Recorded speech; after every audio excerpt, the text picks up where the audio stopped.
Bien chicos, a ver, ahora, ya les había mencionado que las polis, en particular Esparta, estaba muy debilitada, Grecia estaba muy debilitada y se prestaba bastante a que cualquier reino que tenga bastante poder, porque sí lo sabía, sí lo había, al exterior, ¿no?, de las polis griegas, del imperio griego, que podían invadir, y es prácticamente eso lo que sucede. Invasión macedónica y el periodo helenístico. Bien, empezamos. El debilitamiento griego coincidió con el auge del reino de Macedonia, es decir, mientras los griegos estaban en caída, estaban debilitándose económicamente y políticamente, los macedónicos o el reino de Macedonia estaba en auge, estaba subiendo su nivel económico, estaba subiendo su nivel militar, ¿no? Macedonia era un pueblo ubicado, era un reino ubicado ¿al norte de dónde? De la península de los Balcanes, ¿recuerdas? Es decir, al norte de Grecia, ¿no? El rey Filipo II, segundo punto, el rey Filipo II, inició una campaña militar hacia Grecia y logró derrotarla en la batalla de Queronea, ¿no?, en el 338 antes de nuestra era. Grecia pasó a poder de Macedonia. Como sabías, Grecia quedó muy debilitada. Entonces no tenía la capacidad suficiente como para poder enfrentarse a una nueva guerra. Y menos enfrentarse a una guerra con un reino que estaba en auge y que estaba con todo su ejército entero. No podía enfrentarse, no tenía la capacidad. Aún así los persas lo apoyen, no podía hacerlo, ¿no? Entonces Macedonia termina entrando a Grecia, termina invadiendo Grecia y al final Grecia pasó a poder de Macedonia, ¿no? Pasó a ser parte del Imperio Macedónico. Y además, cuando el Imperio Macedónico adquiere el territorio griego, no solamente se queda con su territorio, se queda con ¿qué? Con sus costumbres, con su cultura, con parte de sus dioses, con su vestimenta, con su arquitectura, y sucede ¿qué cosa? Una mezcla entre ambas culturas, una mezcla cultural, y esta diversidad se hace mucho más grande. Aquí explico. Alejandro Magno era hijo de Filipo II. Te doy un datito: Alejandro Magno es uno de los gobernantes más importantes de la historia antigua. ¿Ok? Es uno de los gobernantes más importantes. Bien, logró someter al imperio persa, que había ganado, ¿no?, entre paréntesis, con los espartanos, de Darío III en el 331 antes de nuestra era.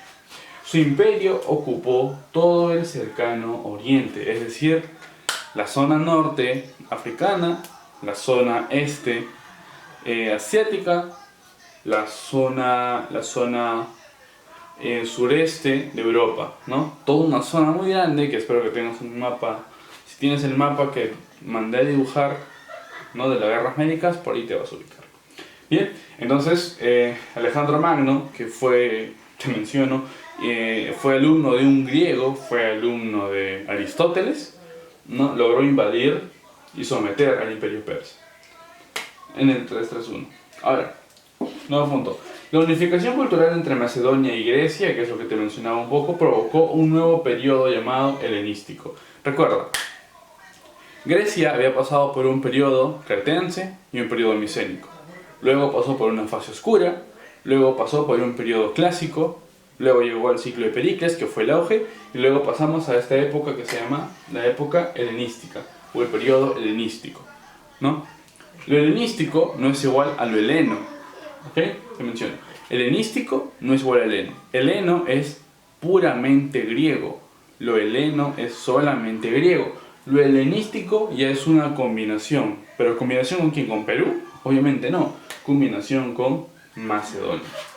Bien, a este periodo obviamente cambió su arquitectura, cambió su manera de pensar, cambió un poco su lenguaje. Ahí es donde surgen un montón de idiomas. Por esa zona europea surgen varios idiomas. ¿Por qué? Porque hubo varios reinos que estaban invadiendo, sometiendo, ganando, perdiendo y así, ¿no?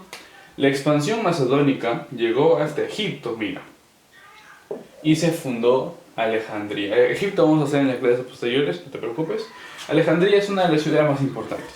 En esa ciudad estaba la biblioteca más importante de todo el mundo para esas épocas, ¿no? Entonces, ahí te das cuenta que no solamente incrementó su auge militar o político, ¿no? Incrementó también su auge cultural. Y llegó hasta Egipto. Entonces, el poderío macedónico era muy importante. Al final, tras la muerte de Alejandro, o sea, Alejandro Magno, obviamente, su imperio se dividió entre sus hijos, ¿no? Ptolomeo, por ejemplo, para Egipto. Y recuerda, cuando un imperio, por más grande que sea, se divide este imperio, queda debilitado. Porque si antes tenía todo el territorio, digamos, ¿no? Un ejército que valía 100, si se divide en 4, tiene ejércitos que valen 25, 25, 25, 25. No es igual. Y si un imperio grande ataca una zona, la derrota. Pero si ataca a todos juntos, es mucho más difícil. Bien, y es así, chicos, como la historia de Grecia se termina. Pasa a manos de los macedónicos y luego a las manos de los griegos, pero eso ya lo vamos a ver en las posteriores clases.